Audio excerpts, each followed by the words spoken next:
Oke guys, sebelum melanjutkan, jangan lupa like dan komen. Dan yang baru bergabung, jangan lupa subscribe dan aktifkan loncengnya.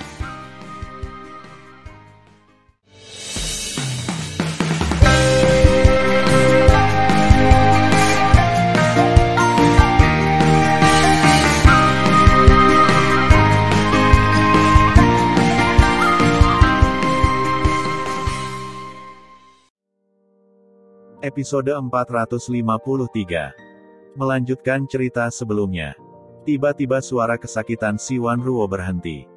Darah memercik dan daging dan darah beterbangan kemana-mana. Namong Yukin masih mengayunkan pedangnya untuk melampiaskan kesedihannya yang dalam sampai dia memotong tubuh si Wan Ruo menjadi berkeping-keping. Yukin melampiaskan rasa sakit di hatinya. Yukin, dia sudah mati. Tan Yun memeluk Namong Yukin dengan menyakitkan. Aku benar-benar sedih.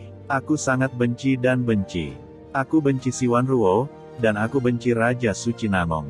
Aku akan membunuhnya. Bahkan jika dia ayahku, aku akan membunuhnya. Mata Tan Yun yang berlinang air mata kabur.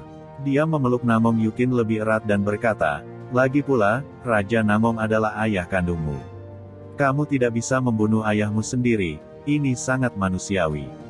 Jangan khawatir, kamu tidak bisa membunuh, tapi aku bisa. Aku berjanji bahwa setelah aku pergi, aku akan membawa seseorang untuk menghancurkan dinasti Namong.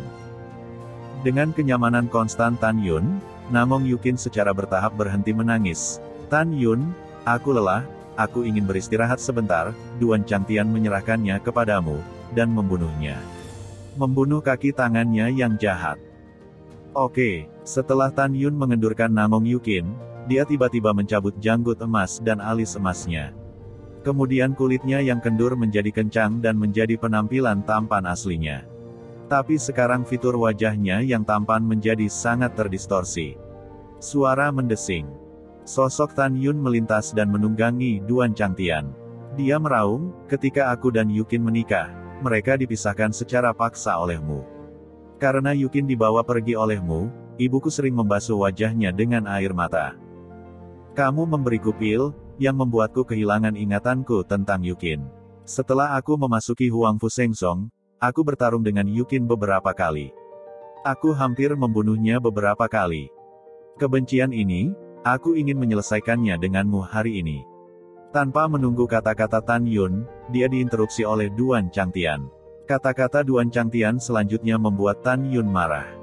Hehehehe, Duan Changtian menyeringai dan berkata, ada apa? Orang tua ini akan mati.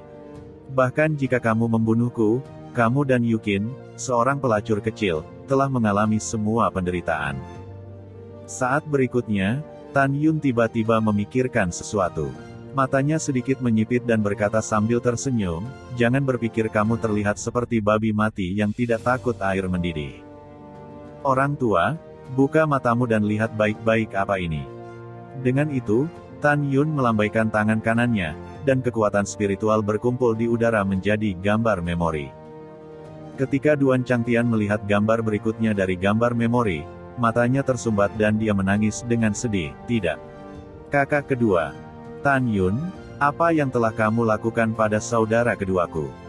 Tapi dalam gambar memori, Tan Yun menendang kaki Duan Changqiong dengan kakinya. Kemudian, dalam tangisan Duan Changqiong yang mengerikan, Tan Yun memasukkan pedangnya ke dalam mulut Duan Changqiong dan menghancurkan gigi dan lidahnya.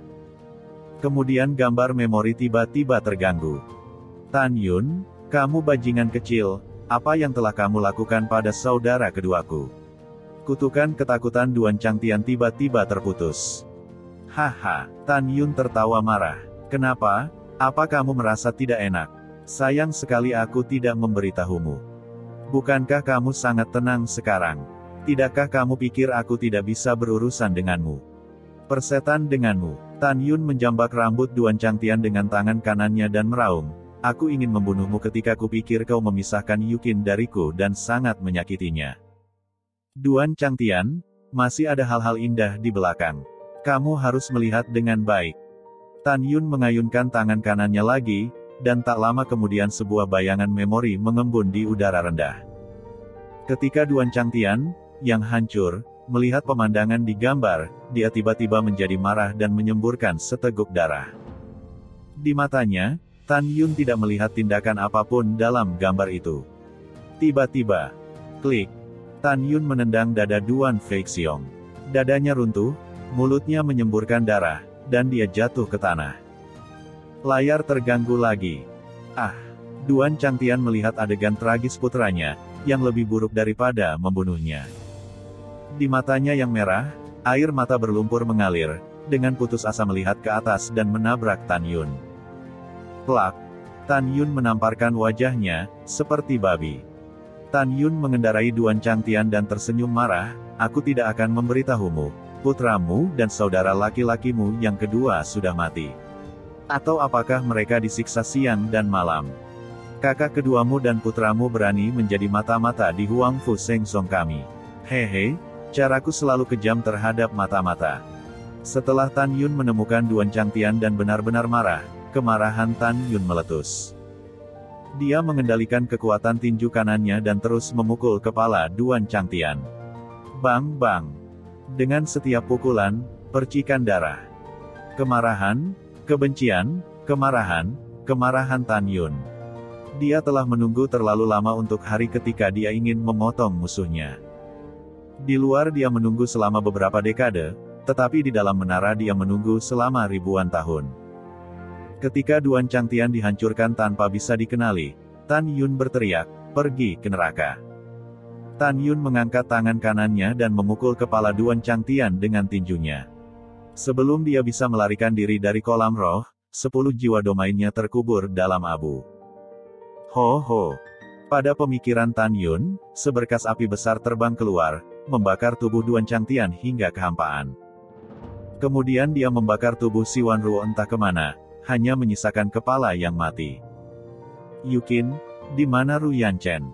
Tan Yun berpikir sambil berpikir. Tan Yun, dia dan banyak tamu terhormat ada di aula VIP. Kamu tidak bisa pergi. Namong Yukin buru-buru berkata. Baiklah. Tan Yun mengangguk dan berkata, "Yukin, Si Wan Ru itu mati, kita tidak bisa membiarkan orang menemukan bahwa lampu kehidupannya padam. Kamu pergi sekarang dan letakkan Si Wan Ruo di mana lampu kehidupan berada. Kamu memisahkan gumpalan jiwa dan menyalakan lampu kehidupannya. Kita akan membahas sisanya nanti." Oke, Namong Yukin menjawab dan menghapus air mata dari matanya. Ketika dia hendak pergi, dia tidak mengerti. Tan Yun, mengapa kamu tidak menghancurkan kepala Si Wan Ruo? Saya ingin menyiapkan hadiah besar untuk Raja Suci Namong, kata Tan Yun. Oke, saya akan berbicara tentang bagaimana melarikan diri ketika saya kembali. Namong Yukin berkata dan pergi. Pada malam hari, Namong Yukin lahir dengan tenang selangkah demi selangkah, dan tentara elit kerajaan yang berpatroli memberi hormat satu demi satu. Sesaat kemudian, bayangan indah Yukin di istana selatan melintasi 100 mil kehampaan, dan muncul di depan sebuah istana, Aula Jiwa Lentera. Dia diam-diam memasuki Aula Jiwa Lentera, menyalakan lampu kehidupan Si Wan Ruo sesuai dengan instruksi Tan Yun, pergi dengan tenang dan kembali ke Aula Yukin. Dari awal hingga akhir, dua penjaga alam roh yang menjaga Aula Jiwa Lentera tidak menyadari bahwa seseorang telah datang. Mereka tidak menemukan itu normal. Bagaimanapun, Namong Yukin terlalu tinggi dari mereka. Di Aula Yukin, Namong Yukin tampak cemas dan berkata, "Tan Yun, sekarang gerbang kota kekaisaran telah ditutup. Bahkan jika kita dapat melarikan diri dari gerbang istana kekaisaran, kita tidak dapat melarikan diri dari gerbang kekaisaran. Kota." Tan Yun berkata sambil berpikir, "Saya telah mengamatinya ketika saya memasuki kota kekaisaran. Formasi yang menyelimuti seluruh kota kekaisaran adalah formula emas Kirin formasi abadi dari tingkat abadi kelas menengah. Saya dapat memecahkan formasi ini, tetapi butuh waktu. Jika kita ingin melarikan diri dari kota kekaisaran, kita bisa menyapu wajah dinasti Namong dan istana peri abadi, hanya." Tan Yun berhenti, dan bibirnya menempel di telinga Namong Yukin. Setelah tidak tahu apa yang dia katakan, Namong Yukin menganggukkan kepalanya dan berkata, "Oke, aku akan mendengarkanmu, tetapi kamu harus ekstra hati-hati. Jangan khawatir, semuanya aman." Mata Tan Yun tegas. Keesokan harinya. Pada saat ini, hanya ada momen terakhir yang tersisa dari pernikahan Namong Yukin dan Ruyan Chen. Kuil Namong adalah tempat di mana para peziarah Namong mendiskusikan pemerintahan mereka. Pernikahan akbar akan diadakan di sini. Ribuan anak tangga menuju kuil Namong telah ditutupi karpet merah. Kuil yang megah telah didekorasi dan dipenuhi dengan rasa yang meriah. Di meja atas di aula utama, ada Raja Suci Namong dan Ruyan Wuji. Di sisi kiri aula, di kursi dengan berbagai macam anggur dan makanan lezat, ada Ruyan Gaoxian, leluhur tertinggi Ruyan Wuji, dan 3 leluhur sekte abadi-abadi. Keluarga Si di zaman kuno, keluarga Si di keluarga hari ini, Yan Yu Huang, istri patriark, dan 6 tetua keluarga Si. Dan Zugeyu, penguasa istana peri abadi, dan penatua tertinggi dari penegakan hukum istana peri abadi, Huang Lai. Di kursi di sisi kanan aula, ada 19 selir kekaisaran, lebih dari selusin putri dan 9 pangeran. Dan 4 marsekal terkenal Dongping, Nanding, Shizhen dan Beizeng di dinasti Namong. Di luar kuil Namong, ada banyak kursi di alun-alun besar. Kursinya ramai dan ramai, dengan puluhan ribu orang. Di antara mereka adalah pejabat sipil dan militer dari dinasti Suci Huangfu, pangeran bangsawan, tuan terhormat, dan anak dan wanita yang lahir dengan kunci emas. Tentu saja, ada orang-orang dari keluarga kuno, istana peri abadi dan sekte abadi-abadi. Pernikahan akbar adalah langkah ziarah suci Namong yang belum pernah terjadi sebelumnya. Di tempat yang begitu besar, hanya satu karpet yang mengarah ke kuil Namong yang tersisa. Pada saat ini, di bawah wajah tenang Tuan Suci Namong di aula, ada kemarahan di hatinya. Karena pernikahan akan segera dimulai, dan permaisuri Namong belum tiba. Sesaat kemudian, ketika pernikahan dimulai, masih belum ada Siwan Ruo. Pada saat ini, suara usia tua muncul di benak Guru Suci Namong, beritahu Tuan Suci bahwa bawahan saya telah ke aula jiwa lentera sesuai dengan instruksi Anda, dan lampu kehidupan perawan masih menyala. Tuan Suci Namong berpikir, meskipun Kiner tidak dilahirkan oleh Siwan Ruo, dia adalah ibu kandung Kiner di mata dunia. Dia harus datang. Ada apa jika dia belum datang? Dia tidak senang, tetapi dia tidak bisa menunjukkannya. Karena ayah Siwan Ruo duduk di bawah. Alasan mengapa Raja Suci Namong takut pada ayah mertuanya dan membiarkan Siwan Ruo memanjakan diri adalah karena dia tidak bisa menjadi Raja Suci Namong tanpa bantuan keluarga Si. Selain itu, yang paling penting adalah kekuatan klan Si setidaknya 4 poin lebih kuat dari dinasti Suci Namong. Pada titik ini, Raja Suci Namong perlahan bangkit dan melihat kekerumunan dan berkata, Permaisuri Suci tahu bahwa Kiner akan menikah, dan dia enggan merasakan sakit kehilangan. Kemudian Raja Suci menatap Ruyan Wuji, meminta maaf dan berkata, Besan, maafkan aku. Tidak ada salahnya, tidak ada salahnya. Ruyan Wuji bangkit dari tempat duduknya dan memeluk tinjunya, permaisuri itu sangat mencintai putrinya. Saya sepenuhnya memahami suasana hatinya yang tidak ingin melihat putri yang lama menikah. Ruyan Wuji tersenyum dan berkata, saatnya telah tiba, mari kita mulai pernikahan Yan Chen dan putri tertua, mertua. Tidak akan beruntung jika waktunya ditunda. Ya, Guru Suci Namong berkata tanpa melihat ke belakang, Tuan Bai, mari kita mulai pernikahannya. Itu Tuan Suci. Kepala Kasim di belakang Guru Suci Namong tampaknya menekan tenggorokannya untuk menanggapi, dan kemudian berjalan melewati aula, berhenti di luar aula, menatap para tamu di alun-alun, dan suara banci yang keras terdengar. Melalui langit. Waktunya telah tiba, pengantin pria Ruyan, Tuan Muda Ruyan Chen, pernikahan putri tertua pengantin wanita Namong Yukin secara resmi dimulai. Sekarang mari kita undang kedua mempelai.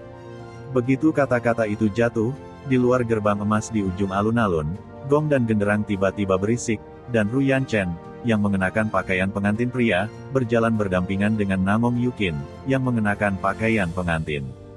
Dan ditutupi dengan topi merah, ke dalam alun-alun. Saat ini, Ruyan Chen ingin menjangkau dan memimpin Namong Yukin. Bibir Namong Yukin menggeliat. Suara yang tak terbantahkan terdengar dari benak Ruyan Chen, jauhkan tangan kotormu dariku.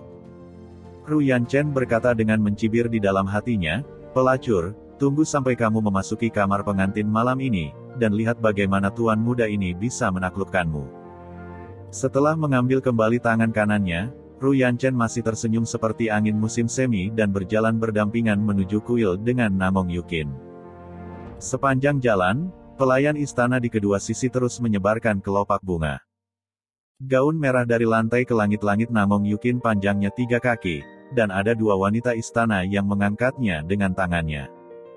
Saat Namong Yukin mendekati kuil, jantungnya berdetak lagi. Dia sangat takut rencana Tan Yun untuk melarikan diri akan gagal. Dia tidak takut mati, tapi dia tidak ingin melihat Tan Yun mengalami kecelakaan. Dalam perhatian publik, Namong Yukin dan Ru Yanchen menaiki ribuan langkah-langkah demi langkah, berhenti dan berdiri di luar aula.